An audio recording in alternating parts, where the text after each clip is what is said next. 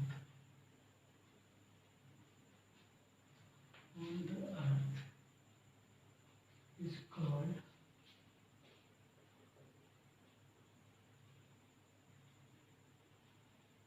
atmospheric pressure.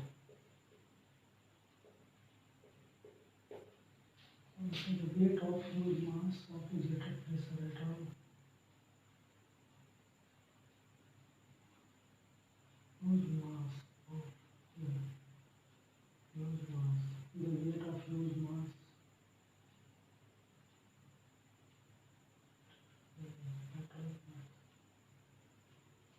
यहाँ पर change हो रही है.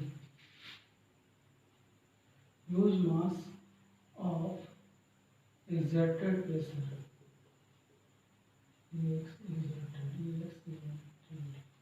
Exerted pressure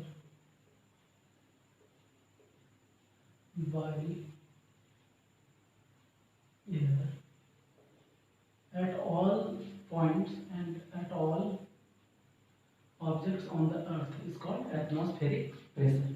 मतलब हो रहा है कि जो वेट है एयर का और उसका जो ह्यूज मास है उसके द्वारा जो एयर का जो प्रेशर लगाया जा रहा है जितने भी पॉइंट्स से जो भी ऑब्जेक्ट है उसके हर जगह पर लगाया जा रहा है, हर एक पॉइंट पर लगाया जा रहा है. मान लो ये पेन है, इस पेन पर भी एयर का जो प्रेशर है ना हर जगह लग रहा है एंड ऑल ऑब्जेक्ट, और जितने भी ऑब्जेक्ट होते हैं सब पर लग रहा है.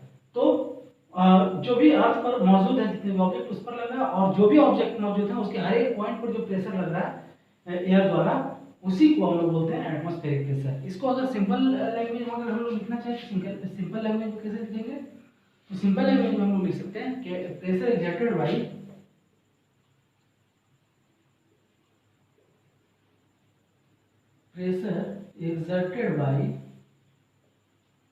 Atmospheric air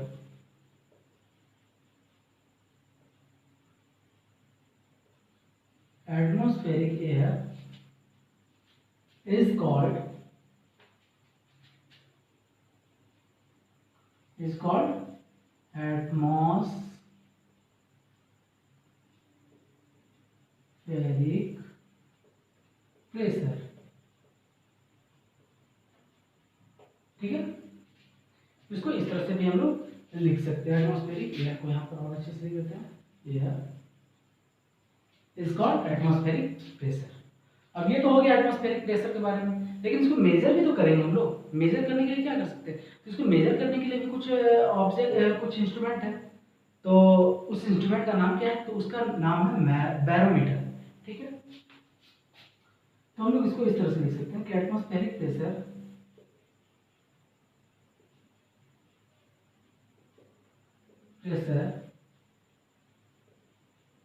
can be measured by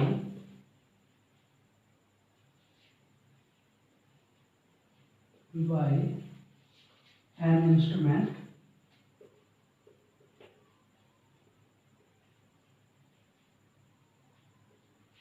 known as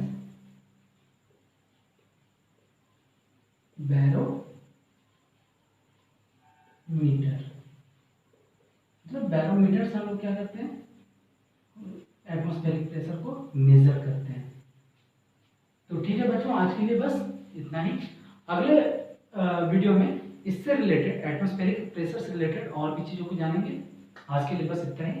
thank you.